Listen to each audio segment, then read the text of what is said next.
everyone, and welcome to episode 3 of CostuMoms. We just wanted to pop on here and let you guys know that we are so amazed at your amazing outpouring of support for our first couple episodes. In fact, we are so blown away that we decided to create a new Instagram and email. So if you'd like to get in touch with either of us, you can contact us at CostuMoms@gmail.com or on Instagram at CostuMoms. Yep, we've got an Instagram, so check us out. We'll be posting things on there, letting you know whenever we're going to actually have a video where you can find it. And yeah, we really hope to hear and talk with you soon. So anyway, Thank you so much. Bye. We love y'all.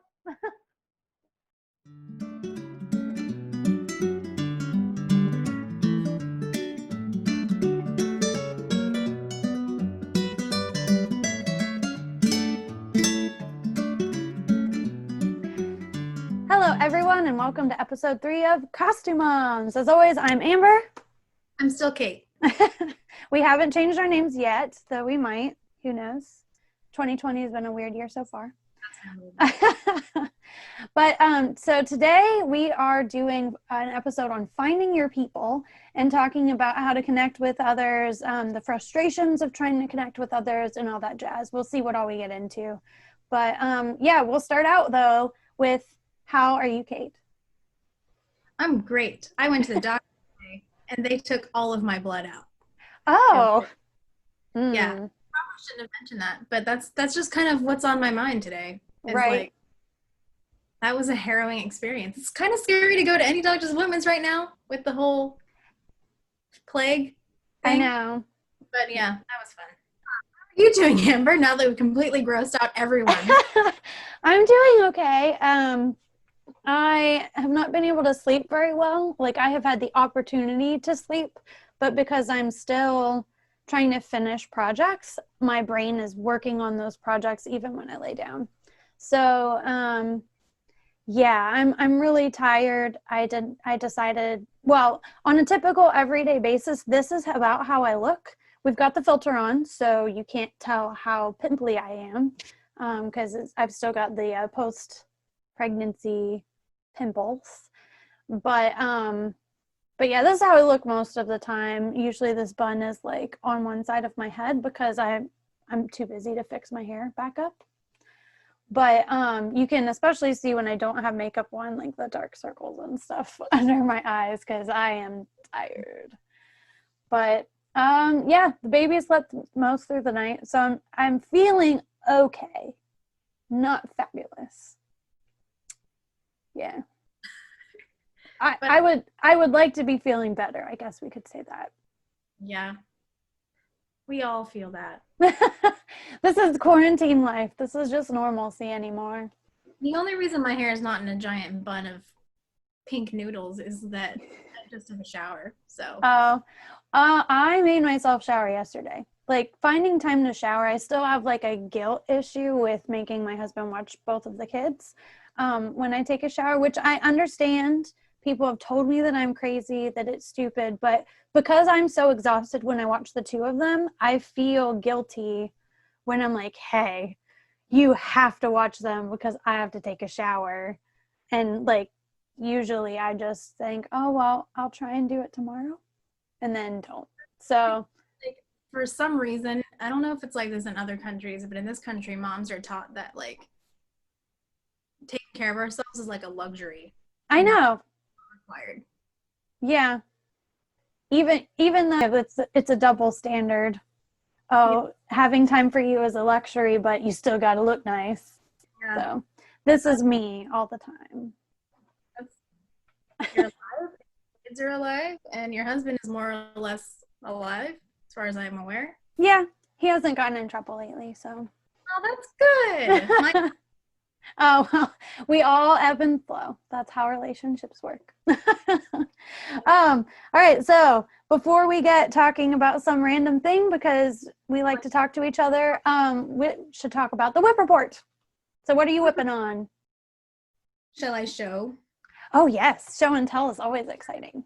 Here, I have been putting ribbons on the rest of the garter prototypes. Ah, they're so cute. I haven't seen any more than the ones you posted.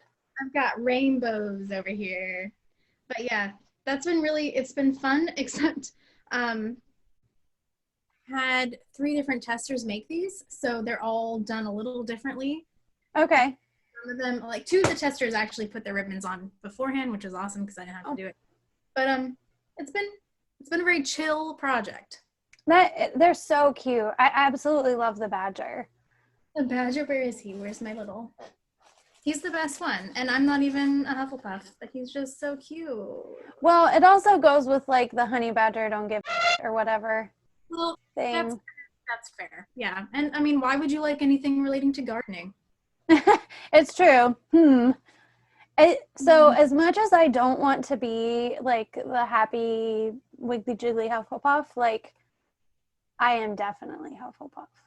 Oh, like 100%. Yeah, it drives me that you're not into Harry Potter at all. I've already put you in a house in my mind, so it's. Oh, well, I am glad that you like me enough to put me within Hogwarts, but I always want to be like so BA. Like in my own pride, I'm like, oh, I want to be a Slytherin. Slytherin are cool, you know? And so like I want to do that. And then I have realized that I am totally like Hufflepuff if I have to pick a house. Because I don't grow medicinal herbs or anything. I'm like, oh, my eggplant babies, they're doing good.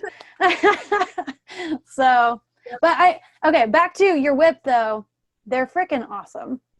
So did you design them all yourself? Like you drew them out and everything?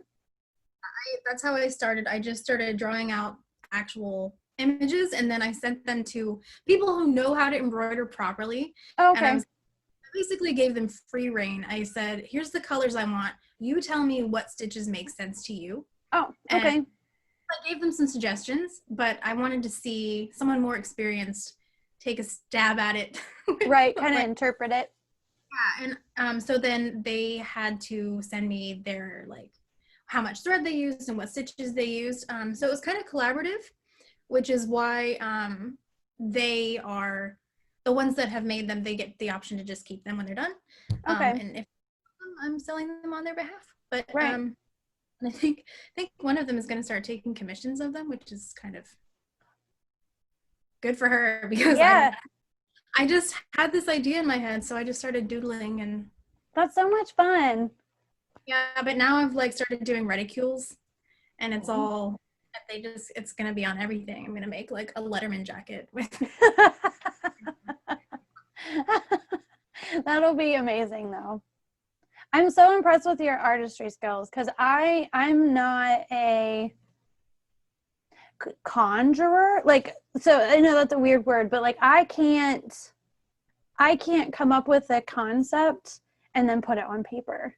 I literally somebody has to tell me like, what do you want? What exactly is this? And then I make that. That's why I don't really go out of the scope of with historical costumes. I usually stick pretty close to the inspiration image because otherwise, like, I'm not even good at really putting colors together. Yeah. So at that point, I'm like, can I go with a different color? I don't know. Does this actually look good? But yeah. So anyway, I'm really excited. Like that you've seen, which is something I cannot do. I cannot copy an image or recreate it. It has to just come out of nowhere. Huh. Like my daughter will, when she draws, if she's looking at a picture of something and draw it, and it's like a mirror image. But if I tried to do that, it had like 5 eyeballs or something.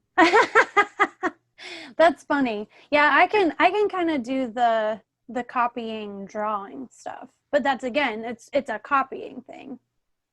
That's a totally different and really cool skill because that would mean that you could paint like a portrait if you wanted to. And I have. Yeah.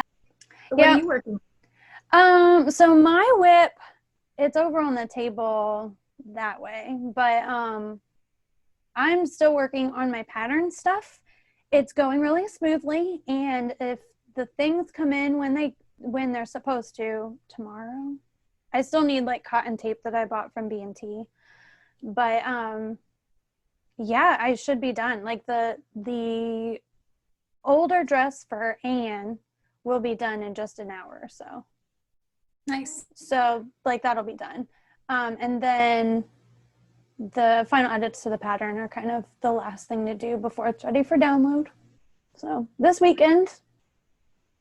And then I make could one, but large child.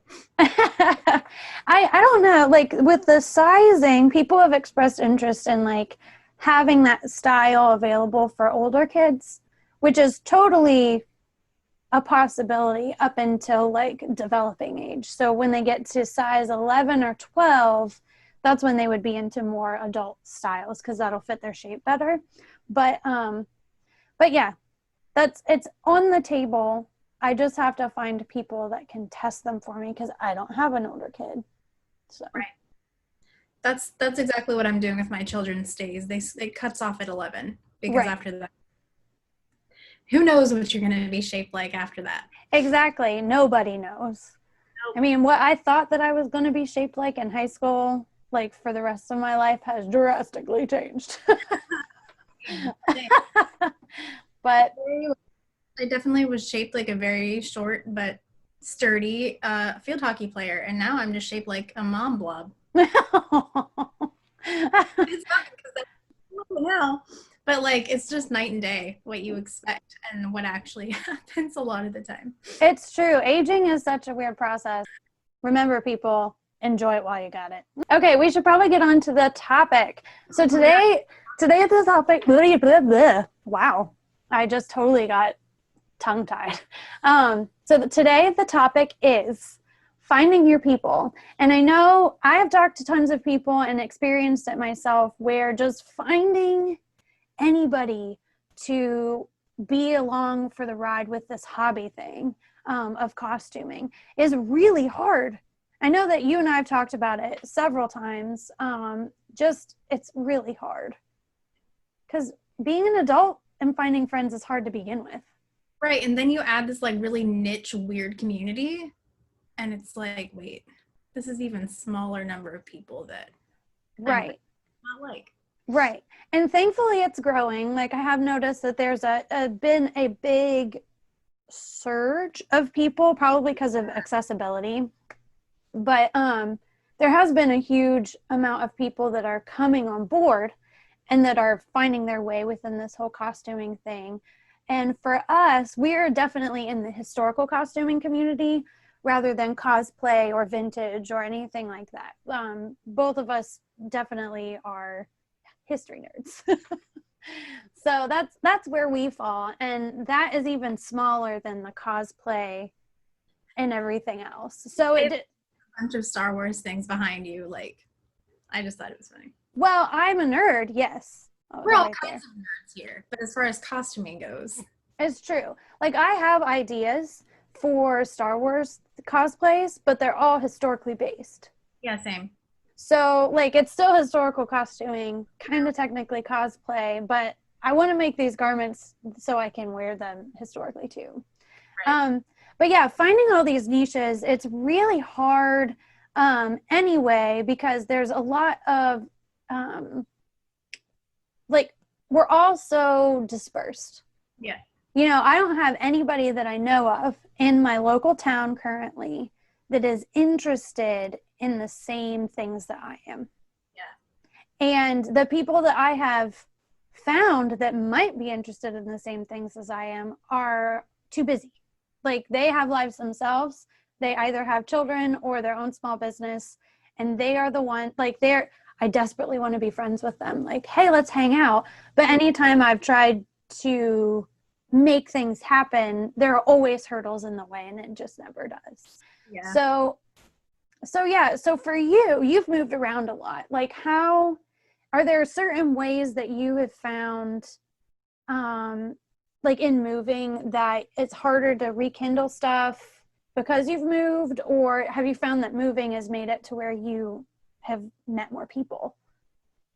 Well, I have to preface this with I'm an introvert. So we met at the Pimpernel dinner, and that was really awesome because we were able to actually like sit down in a quiet setting and kind of get to know each other, exchange numbers. And then after that, like things were on a slow roll until we both went to costume college. So So like it's for us, for you and I guess between you and I, it has been definitely more centered around an immediate group of people rather than internet specifically. Yeah. Um, and I don't even know. I feel like the first reason I sent you a message is because I was thinking about going to the Jane Austen Festival and was like, hey, did your baby do okay? Or something Oh. about bringing mine. Right. That really weird off the wall. She's probably going to think I'm a crazy person for interacting, but I'm going to go ahead and ask because what the heck? Well, if nobody need be scared about talking to me because I'll talk to anybody about anything, even if it's extremely personal to most. Like, hey, let's talk about weird things that happen after pregnancy. Well, I love that you're doing that because nobody does. It's true. I remember like when I was younger, my mom would be like, why are you talking about that? That's really weird. But it's like these things are happening to me. They happen to everybody. Why can I not talk about stuff? Nobody knows that because we're all quiet about it. I know it's a weird stigma thing, but that's what's been nice is that like when we're in the presence of other people, it's so much easier to actually like strike up a conversation. And that brings me to point number 2, which is like you have to go and find these people.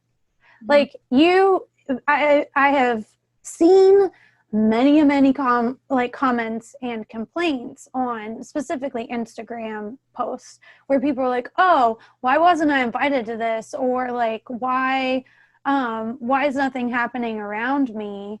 And then you ask them like, did you look for something? No. Well, then you're not going to find it. It rarely just like falls into your lap. Yeah, I had the weird experience where it did because the person organizing Pimpernel dinner happened to know that I was moving to the same town, and she me and like she took a chance on me, and it could have gone badly. Right. But any other time, it's always been you have to find it. Right. Like, which is kind of what you did for that, right? Yes. So for that particular, like I've gone to other events, but like because I'm in Ohio doesn't have a ton that's not American Civil War reenacting. And I like the groups that I have been in contact with, saying it nicely, have not been that welcoming to people that are younger than 45. That's all that's available here, unless you travel 3 or 4 hours across the state to find something else, which Regency is kind of the bigger thing. So like those are the 2 that are the most popular where we're at.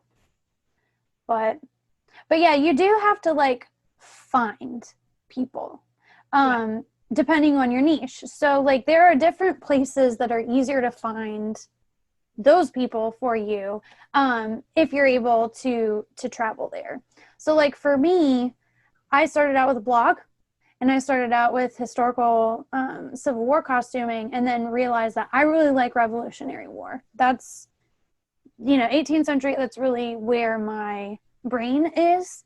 All of the construction things make sense to me, and so talking to people about that, having love for colonial Williamsburg and history along those lines, made it an easy way to open that up after I went to the fair at New Boston, or after I went to what was the other one, Feast of the Hunter's Moon, which is like 7 hours away, but I had to go. Right. And it's definitely hard, but like you can find those things through internet groups. There are lots and lots and lots and lots of groups on Facebook for whatever topic you would like to talk about. You had mentioned Meetup because you were involved with Meetup for mom stuff. I really vaguely talked about that because my mind was not with us at that point in time. But I just searched my area for meetups for mom playdates specifically, and that's all I knew how to do. I don't know if that's still a thing, but now Facebook groups are kind of functioning in that same way. Some of them are broken down into local costuming or reenacting groups. And then when I was actually looking for a reenacting group, I went to a reenactment and just to as many people as I could and ask them questions. Hey, how do you even start with this? And most of them were like really standoffish and like, oh, we've been doing this since the 70s. Right. Yeah. You that were like, you come out to an event and join us. And Right. I ended up joining them because they were so great. Yeah. But I had to actually go to a reenactment to find it because so many of these groups have been around for so long, pre-internet. A lot of it has just been like word of mouth and every once in a while an email. And sometimes they have a really old website. Yes. But a lot of things are starting to be updated now. So the more young people or younger people that come into the hobby, the more accessible it is on the internet, I'm noticing. Yeah. Because the group that I joined, they were all really great, but they had been doing this since the 70s, and that was just what they knew. So Right. when people started joining the group, they started delegating. Okay, you start a website, you do a Facebook group, we need an Instagram page. Like, it's great that they're expanding, and I think that's the only way to really get younger people into it, I think, because we're all stuck on our phones. Right. Yeah, and not a ton of people like to go out to things anymore. Right. Like if there's I like to read articles on like weird social, what would it be? Sociology stuff, because I find the like shifting of social norms and stuff really interesting. So I read an article at one point how it was talking about like the younger generation, the technology generation has sometimes a fear of breaking things. And so like there's this hesitancy and a fear of an anxiety of going to do something that's outside of your comfort zone because we're so used to things being fragile. You know, with a computer, you can really easily screw that thing up. So yeah, and I totally understand social anxiety. That's another hurdle that some people have when going to one of these events, because you really do, if you do go, if you want somebody to know that you're interested, you have to tell them. So you got to be upfront, and it's all you got to say is, hey, this is really cool. How does one get into it? And that can open up the door to whichever way you want it to go, because there's some people that are committed to certain aspects, and that's totally fine. I know that there's been a lot of gatekeeping, but and gatekeeping, for those of you that aren't necessarily aware of the lingo, this is where people put up these walls and say that if you can't do it right immediately, then you are not welcome. And that is not at all the type of group that you want to be part of ever. So like there are derogatory terms that you can look out for, and I'm not going to go into all of them right now, but once you start hearing people being mean about stuff, just know that there are other groups out there that are not like that. So pick up on the buzzwords when you're talking to these people, asking them about how to get started, and then just start searching on Facebook, because honestly, Facebook is so easy. If you know Revolutionary War group, Revolutionary War fashion, 18th century fashion or whatever, if you know those buzzwords, you can search them on Facebook and find a group. So yeah, I was going to add to your point previously where you have to like really just ask the question, because I was thinking in the back of my head, what if someone has social anxiety? And hi, I have social anxiety, but I wanted this so badly that I wanted to just like freak out in the car for 20 minutes and then get out of the car and go talk about this, because I wanted it really bad. Right. And that's for the reenacting side. For the costuming side, a lot of what we're doing is all online until there's an event. Yep. And so the best way to get into it is either just start or reach out to someone. And actually, a lot of us that have been doing this for longer have gotten the question of how do I start so many times. We have like, at least for me, I have like a list of links in my phone that I can send to someone at any given time, because I get asked all the time. And that's really all you can do, is you either just start or you ask someone. Right. We should definitely put those links in the description for this video. Because if you ask someone and they're going to be icky with you, you don't want to be with them anyway. Right. Like, it's not worth it. It's not worth your time. So yeah. And see. Yep. And Google and Facebook and and oh, another one is sometimes I search hashtags on Instagram. Yes. When we moved here, that's actually how I figured out and found other people that were of like minds, is I would just search like our town's name.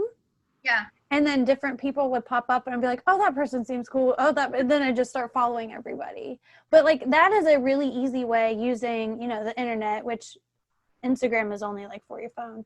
But that's an easy way of finding people and kind of getting in touch. One thing that people do have to understand, though, is if you look at the amount of followers that a person has on Instagram, that's an indication of how many messages they get on a regular basis. It's not that many, but the more followers they have, the more just questions and inundated with messages. So, or like messages. Huh? Or just spam messages like, hey, how you doing? Right. So, like, there's a whole influx of just messages that happen. So if you do ask the question, please don't take it offensively that you didn't get a response immediately, or that you didn't get a response at all, because that doesn't mean that we didn't see it, or like it probably means that we didn't see it more so than we're ignoring you, because we want more people in the hobby. Yeah. There's I didn't realize this until way too recently, that there's other folders on your Instagram messages.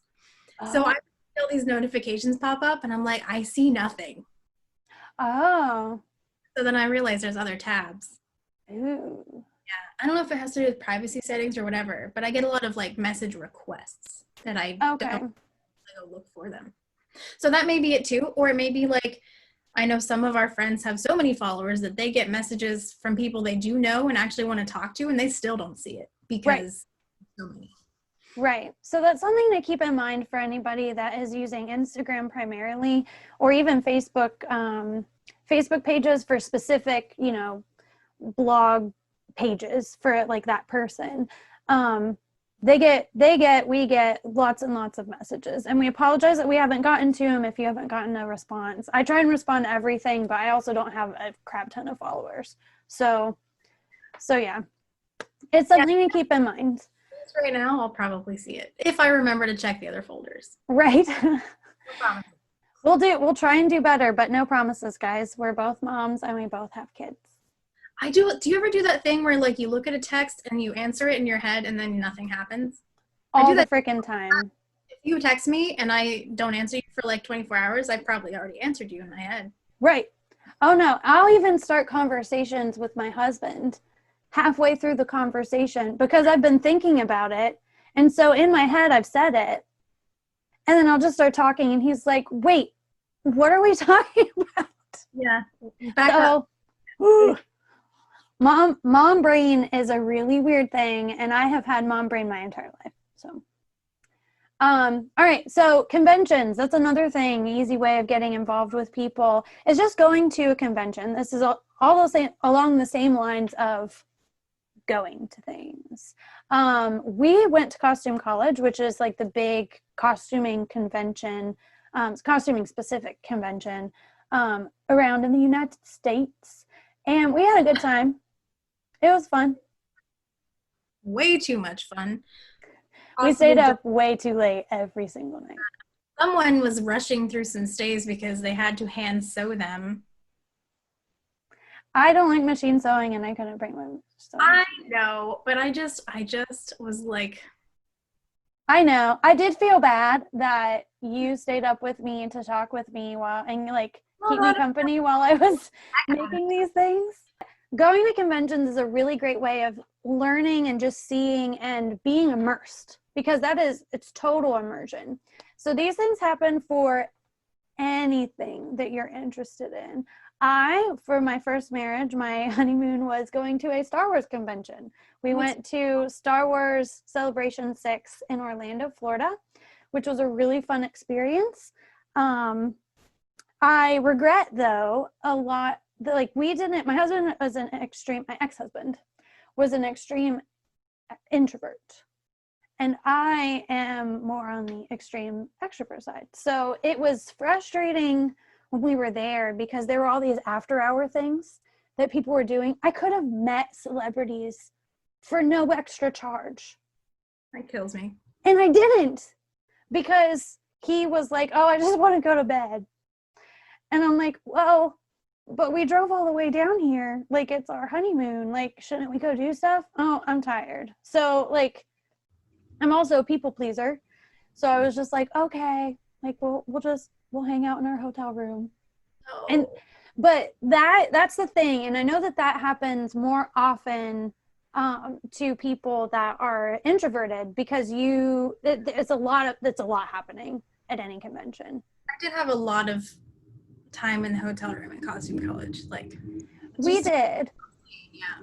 We did, because like if you go to a convention and you stay in the hotel that the convention's being held, it's really wonderful to just kind of recluse yourself for a bit, because it's just a lot happening all at once. There's people all around. It's after all the classes let out, it's like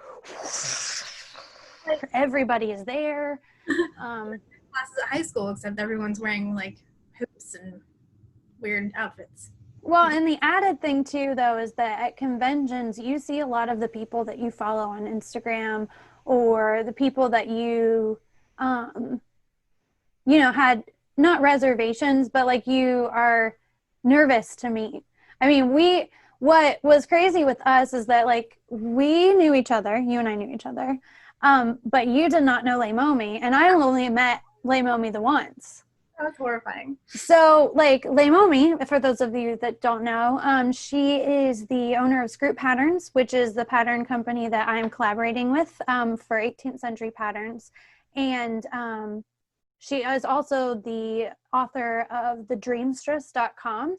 And her blog is honestly what got me started. Same.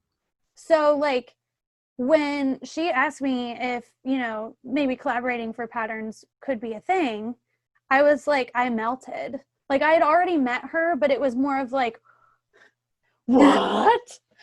I'm not that good. Because, we're always second guessing ourselves. But because we had done the pattern collaboration, we were taking all of our photos. We were all testing the pattern, the three of us in the room. That's why we stayed in the room. So you end up meeting like the greats, the people that you perceive as the greats while you're at these conventions, and you really, like, it's a lot. So when you go to a convention, be it for whatever it is, just know that it is a lot of stuff all at once, but all of that is resource. All of that is stuff that you can take in, you can pick out what you want, and then find your people from there. There are usually meetups outside, and most of the time, even though they might seem cliquey because you're not in the like perceived clique, all you have to do is ask a question. Yeah. And a lot of the times with the cliquey thing, it's not so much they're trying to exclude you, it's that these people know each other and they are all introverts and they're comfortable with the people they're with. Right. So I think maybe half of Costume College, I was just following Amber around because like, I don't want to make the effort to meet more people. And that's just what I was comfortable with. I met a couple of people and it was great. And then I was like, shutting down now. I'm going to hold Amber's purse. Well, we both kind of did that with each other, because there's a lot of people that you knew that I didn't. True, yeah. And most of the people that I knew, I only knew through the internet. Yeah. So like we followed each other, mutually, or somebody asked me a question about Etsy stuff, and then I saw them and was like, oh, hey, you're wearing my hat that I made you. Because there were a lot more things at Costume College that I made than I thought there would be. And it was really cool to see that happen. Yeah. But, and Cait made my shift. Lifesaver. Totally lifesaver. I don't get to see people's stuff because it's underwear. That's why you have to be very careful about asking to see your work. Can I see that thing I made you? Yeah. I need to go again one day. Right. So we'll do a whole episode at some point on Costume College itself, but I did want to mention that conventions are a great way of like finding people, finding groups, and finding local groups, which is the next the next thing on my list. You can go to your local library. Of course, right now it's a little bit harder, but within your library, there's usually a community board of people that have like interests. So like a knitting group or different things. Honestly, all you have to do is put up a sign that says like, and this is on the start your own side of things. Just put up a sign, and you could have a hashtag. You could have a Facebook group that people can find if you don't feel comfortable putting your cell phone number on there. But that is a really great way, because people that like costuming and history and making stuff usually utilize the library. A lot of the time, yeah. Because buying all of the books that you need to start up, all the books that you need to start up stuff, if you were to buy them yourself, that's expensive. But there's a such thing as interlibrary loan. So if you're savvy with that, which most researcher people are, there are tons of options at your fingertips with a library. So looking at libraries, community boards within those, YMCAs have community boards too. So anything like that where there's a lot of people that come together, which saying that gives me the heebie-jeebies in the era of COVID, but you know. All of this is for in the after times. It's true, yeah. For right now. Please don't do that right now. Yeah. But yeah, so on a local level, in your immediate community, you could possibly find other people that are having the same frustrations as you. Yep. So have you done any of that, the places that you've gone? Because you stay, 2-3 years in a spot? It's supposed to be 3 to 4, but it's been like we've moved every 1.5 years for the last couple. So it's been kind of stupid. But anyway, I have done, what did I do in Washington? There was a sewing meetup that I found through our library, and then I chickened out, but it was there. Right. So, I could have joined if I wanted to. Right, yeah. There was, we were really involved in our library there because we didn't know anyone at all. So that kind of just became a place where I would take my daughter to just go hang out. Okay. And they had a really nice community program. So there were like sewing classes and dance classes and quilting guilds and whatever. And I still get the emails even though I've unsubscribed, but it's fine. But they had a really nice sense of community, and I wouldn't have found any of that if I hadn't gone to the library. Right. Like in a lot of the classes, it's like they're either free or they're really cheap. And I know that my mom in particular found a lot of people through doing classes like quilting. So that's another option, like library / maybe take a class. You never know. Yeah. But who was it that there have been a couple of people that are in an area kind of like you where there's not a lot of historical stuff, and they just made their own. Yeah. And it's quite big because they ended up drawing a bunch of people in from the surrounding area that they wouldn't have known otherwise. So maybe starting your own might be one of the better ways to go about it, really. It definitely can be. In the before times, I was really heavily involved with a group called the Ohio Historic Costumers, which Ohio is a really big state. Like if you are on one corner and you want to go to the like diagonal corner, it's, over 4 hours to get from one end to the other. So it's really big, which has been the biggest hurdle. But this was started by a woman who lives in central Ohio, and she was just like, you know what, I'm a historical costumer. I can't find more than 2 people in 2 hours, around me. I'm going to start a Facebook group. And she did. And I went to a rendezvous, I think, or it was a trade show. I went to a trade show, and there were 2 women there who were talking about being part of this group, and they were in costume. And I've been costuming for a long time, and I've only been part of this group for 3 years, and I've been costuming for 10.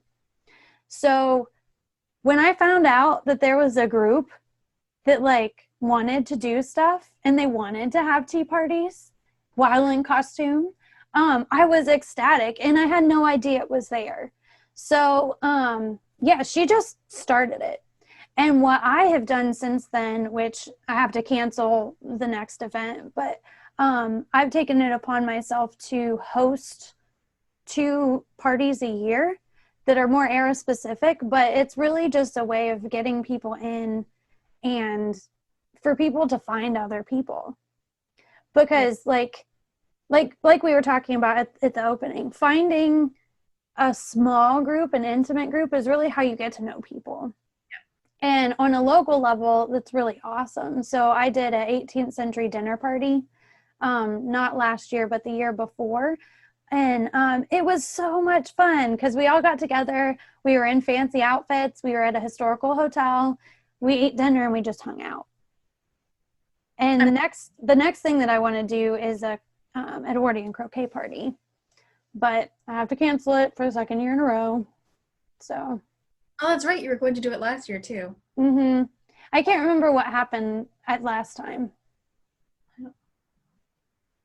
But something happened where it had to be canceled. I think it was because I didn't get enough pre-order tickets to make it financially feasible. But sorry, go ahead. No, go. I'm just gonna point out that if you do start your own thing, I've seen a lot of people try this repeatedly, especially in this area, where this is like Virginia's historic triangle.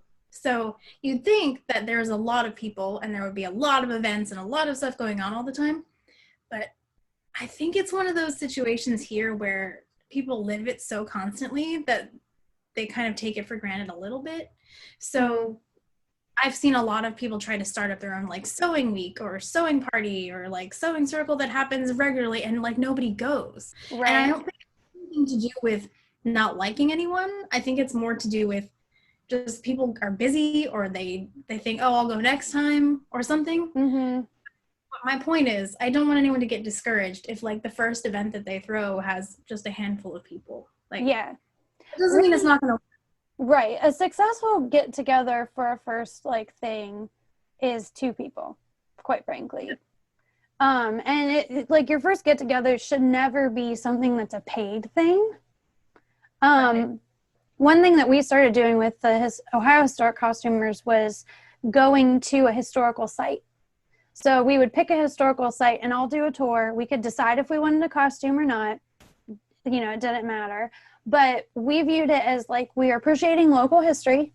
We're going to a place that we otherwise wouldn't have. And hopefully other people will take notice while either we're there and we'll learn about the group and then, you know, be involved in it. So it's kind of a recruitment tool, or like it could be a recruitment tool if we wanted it to. But really it was just an excuse for us all to get together and do a picnic.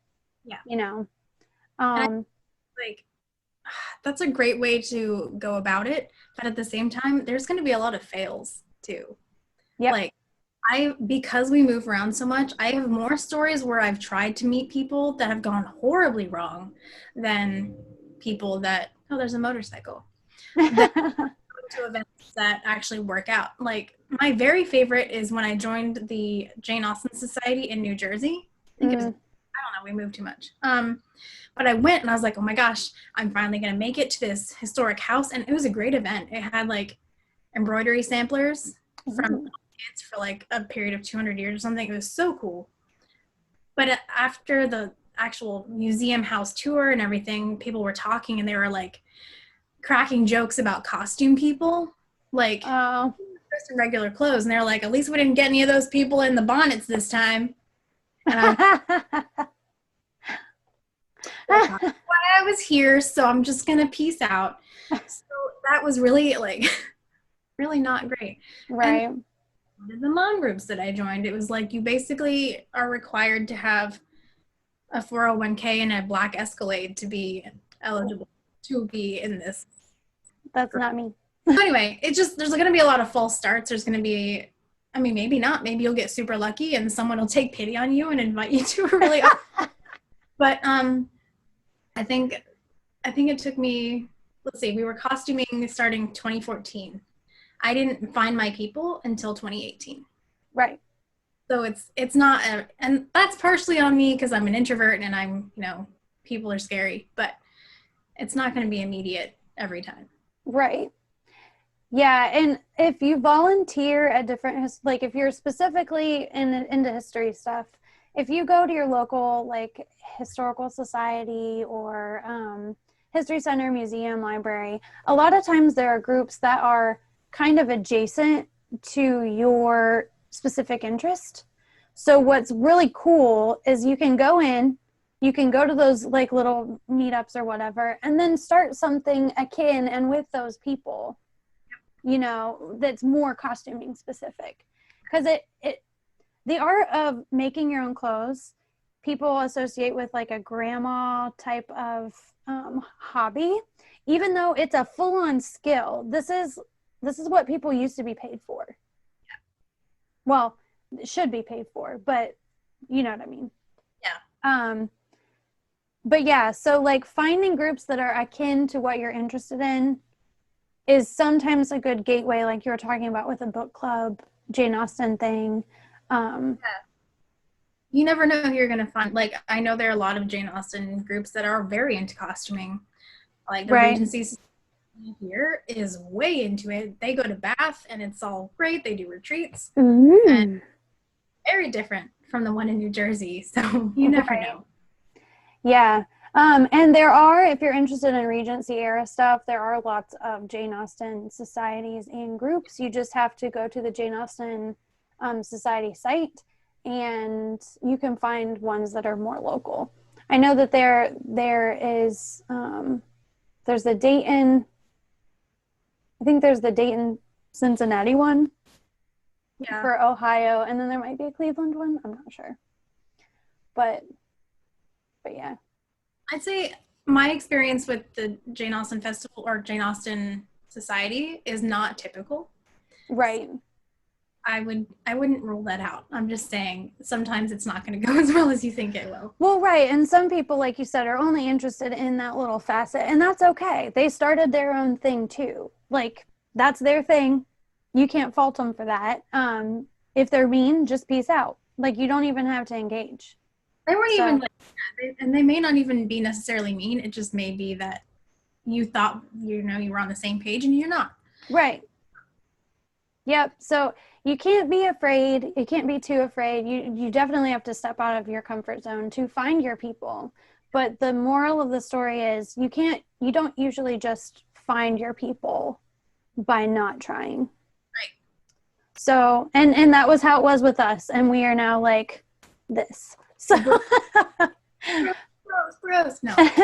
We talk to each other way more than we probably should. It's like constant texting, but it's been a lot of fun. And I really like this whole thing wouldn't have happened if we, hadn't have gone to the Pimpernel dinner, hadn't kept trying to find our people. I hadn't asked you an awkward question about children and heat. That's right. Really, but yeah, it just, or hey, can you take a photo of me? Because oh yeah, I remember at the dinner you were like, do you want me to take some pictures of you? And I was like, okay. Well, it's like that's also an easy way of kind of getting to know someone, because there will inevitably be, if you're at a convention or some sort of thing, there will be somebody else that feels similar to you, and they might be too afraid to ask anything. So if you see a person that, not necessarily a wallflower, but if you see somebody that seems out of their element, just go to them. Yeah. Like, I even do that sometimes because I know how they feel. And I'm like, I'm going to put aside my introvert nonsense for 5 seconds and just be like, I like your shoes or something. Right. Find something to talk about. Right. Or, hey, how you doing? Right. Or, offer to do something for them. Because, like, with us, when we were at the Pimpernel dinner, people were taking selfies and stuff. And I didn't have anybody that I was, like, close enough to feel like, hey, take a picture of me. And so I felt awkward asking you to take a photo of me. But I was like, hey, we're all costumers. We all want pictures of our clothes. Yeah. We worked really hard on them. So I was like, hey, let's do this. And then it struck a beautiful friendship. So, what was weird about that whole thing is that was my first costuming event. So from reenacting where phones are not allowed. You have no phone. And so everyone had their phones out the whole time. I'm like, wait, is this what we do? And it was a whole new world. But oh man, that was a good day. But as far as wallflowers, or I don't know, is there a better term? People who feel like left out, maybe? I don't know. I remember there was this one instance at Costume College where one of the organizers brought someone over to a group that I was talking in and was like, hi, this person is new. And that was it. And they walked away. And they just brought her over. And I was like, well, that's really awkward for this person.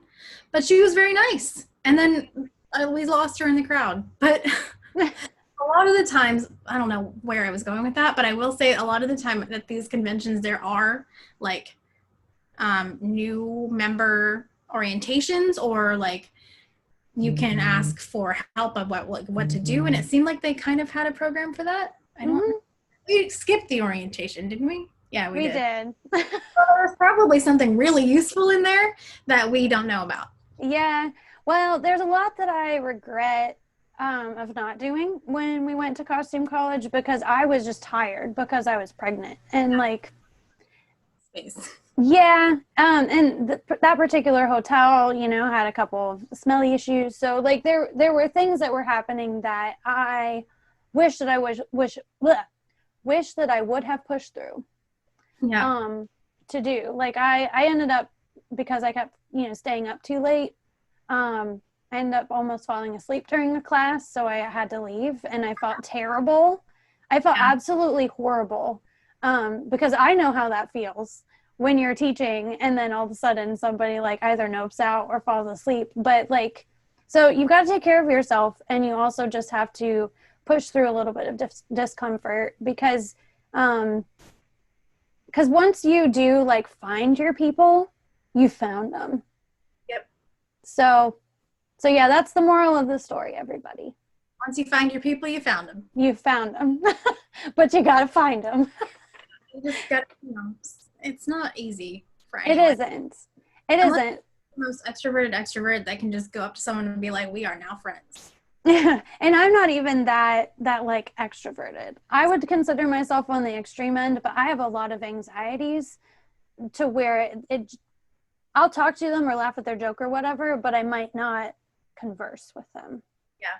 I'm just there and like, because I smile like an idiot. But yeah, it's a lot more fun once you get in and find like your specific niche, because costuming is different than reenacting, is different than cosplay. So exploring it all, kind of figuring out where that is, and you'll eventually fall into a place. And if not, then create your own thing. Yeah. So yeah.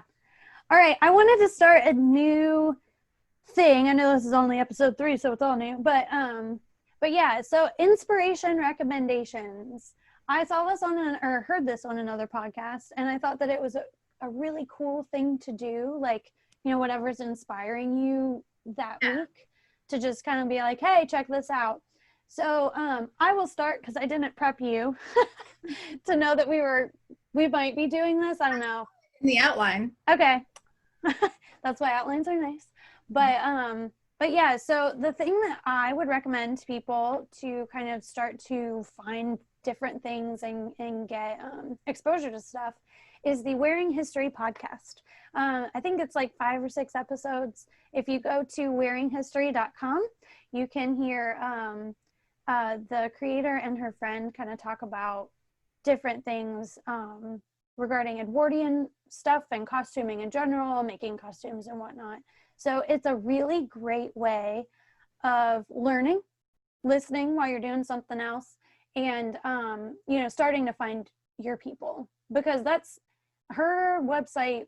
There was the Dreams Dress website, and then Wearing History, and those were 2 major influences in me getting in costuming. So yeah, I wanted to mention both of those. Check them out. No idea she had a podcast. It's there are only 5 or 6 episodes, so it's right. So check it out. It's fun. I learned stuff because I'm not that well versed on Edwardian, so, and that's kind of her specialty. So yeah. Okay, we've been talking for a really long time, so we should wrap this up. Okay, as always, people, like,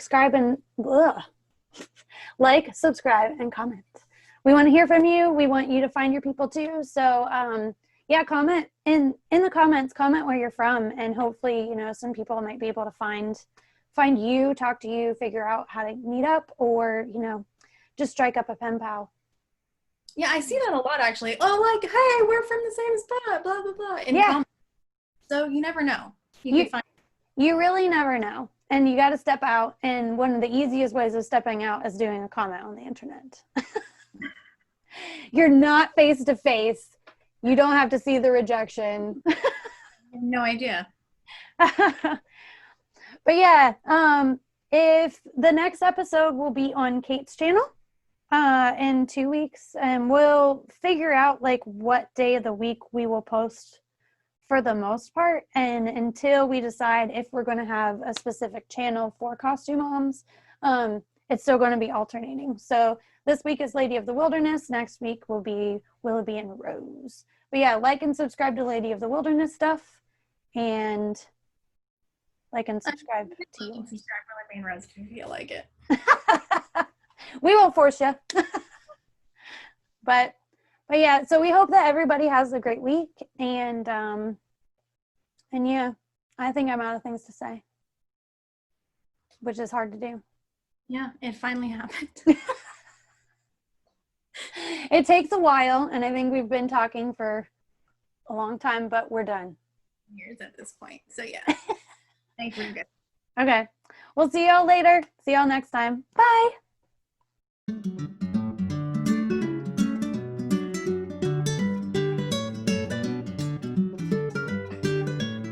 What?